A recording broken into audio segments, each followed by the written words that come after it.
welcome to Madison. We're here, 2024. You can take a look. This is a really good show. We've had a great turnout today.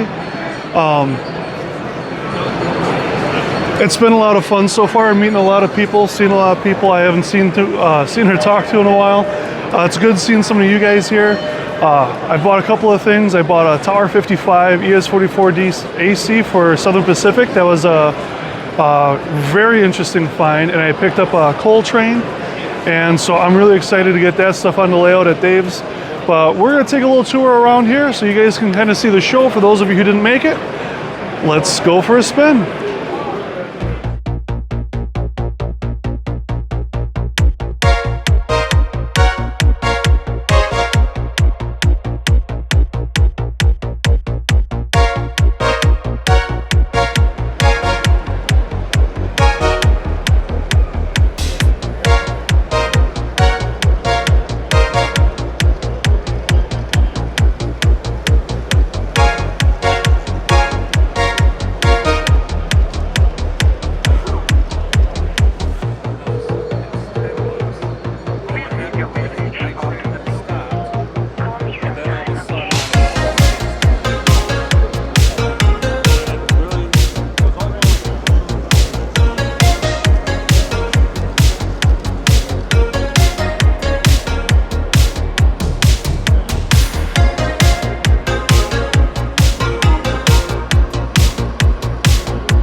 right, so back here on Sunday with Superior Scenics. I kind of missed finishing the show yesterday at the walk around, so we're gonna do the rest today. It's definitely not dead, but it's definitely less than it was yesterday, which is to be expected. Sundays are always a little bit slower than Saturdays, but there's still some amazing deals. There's a lot of dealers who have restocked. There's some awesome stuff here. I bought some more freight cars. I got a great coal train yesterday. I'll have some more about that when I get that up and running. So let's take a look at the rest of the show.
So, I'm here with Evan Richards from the East Troy Electric Railroad. Snake comes out. Take it away. What do we need to know about the East Troy Electric Railroad? What's so great about it? Oh, there's so many things. How much time do you have? We got a few minutes. There's so much that's great about this place. It is the last remnant of what was once a 200-mile system around Milwaukee, centered in Milwaukee. The Milwaukee Electric Railway and Light Company.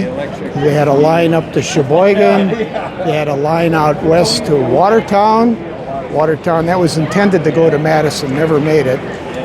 Line to East Troy, that was intended to go to Beloit, never made it. To Burlington, supposed to go to Lake Geneva, etc., and then to Kenosha. So it's quite a system. It started in 1907, got to East Troy, and they had interurban service until 1939. Now the service went from East Troy to downtown Milwaukee. It's the public service building, which still is the headquarters for We Energies, which was separated from Milwaukee Electric. It was the streetcars and interurbans in Milwaukee, plus the power.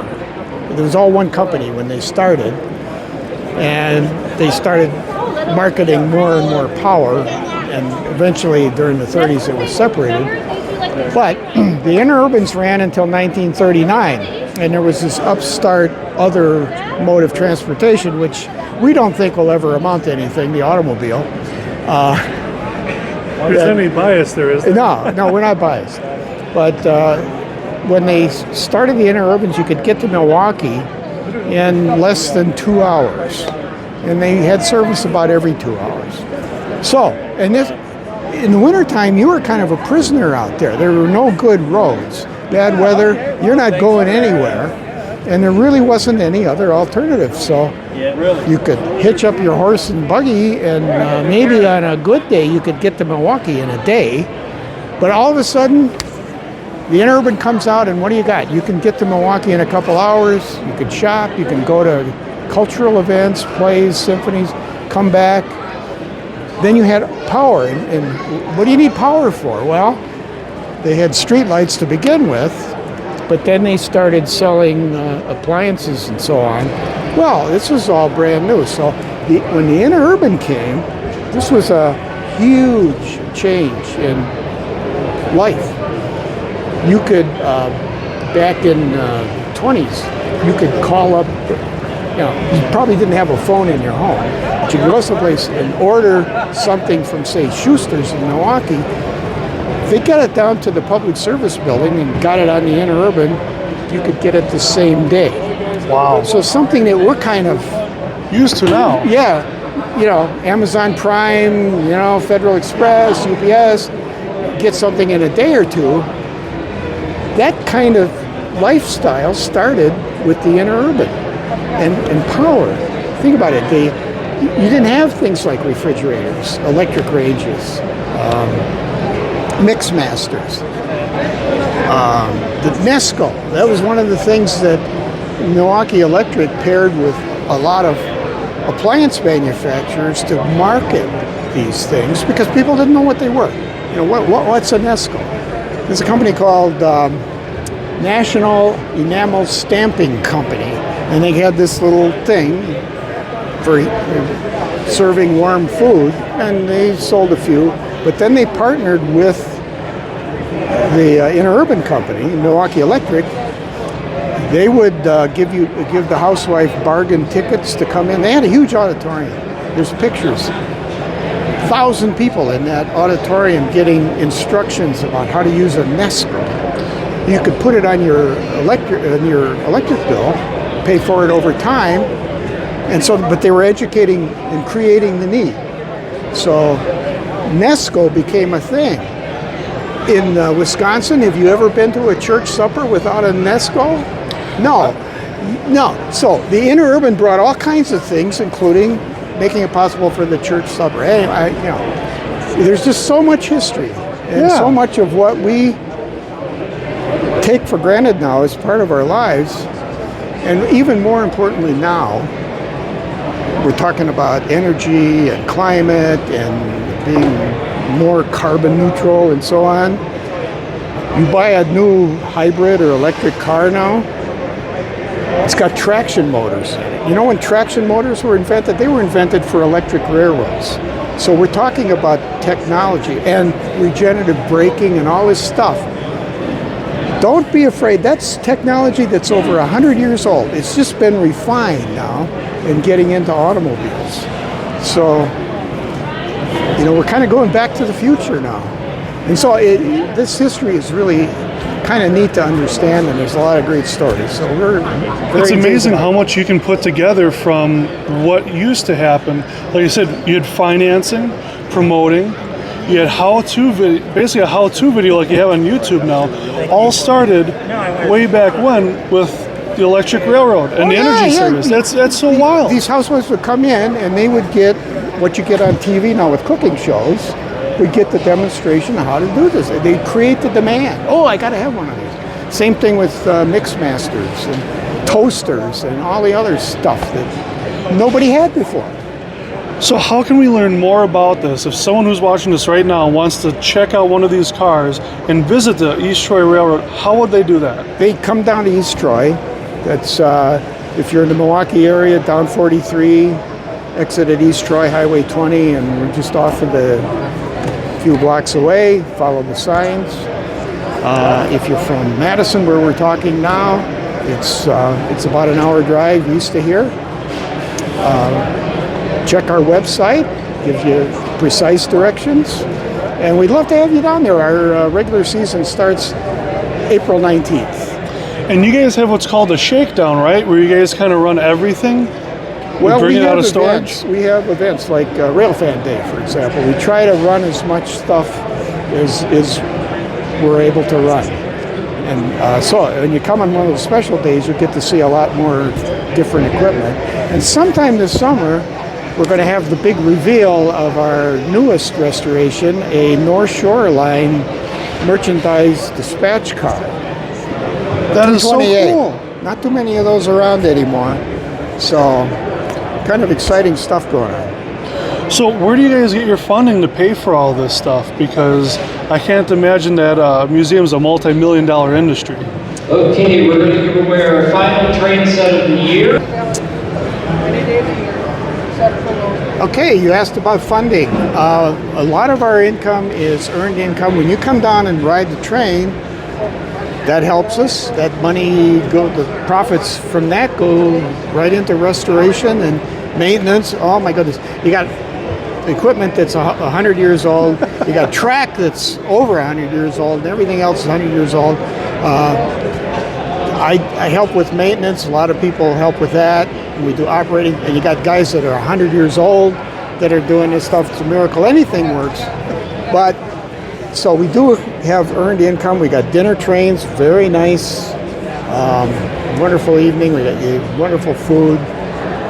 That's a very special occasion. So sell out. Check that out. That's good. We also have very generous donors, which is wonderful, and we get some grants. We have one from We Energies now that's allowing us to upgrade our depot. We're going to have a little better museum kind of displays and an education program talking about these energy things, the future, kind of how we're going back to the future and educating the public. You know, we don't have to be afraid of these things because this is very proven technology that we're coming back to. So, yeah, and if you, contributions are always welcome. So, yeah. Awesome. Well, thanks for talking with me today on Shawn's Trains. If you guys didn't know already about the East Troy Electric Railroad, go down, check them out, check out their website, donate, and if you don't want to donate, go down there, ride the train, buy some cool stuff.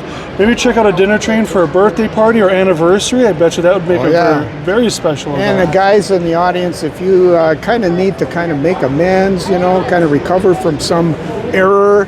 I know I've had this experience. I'm sure most guys do. It's perfect. You'll get out from under whatever it is you're under, right? Yeah. Dinner trains are very special. Awesome. Well, thank you so much for being on Shawn's Trains. You have a wonderful day and enjoy the rest of the show. Thank you. Well, thanks for watching Shawn's Trains this weekend. This was a great show here in Madison. Special thanks to Riverside and Great Northern for letting me shoot inside their little caboose here. Check them out in the Wisconsin Dells. They've got a great live steam program up there, some really cool locomotives. And if you're looking for the stuff that they used to have, they've got a couple special steam locomotives coming back home. So check them out online, check them out in person up in the Wisconsin Dells. And I hope you enjoyed watching Shawn's Trains. I hope you had a great weekend, and we'll see you in the next episode.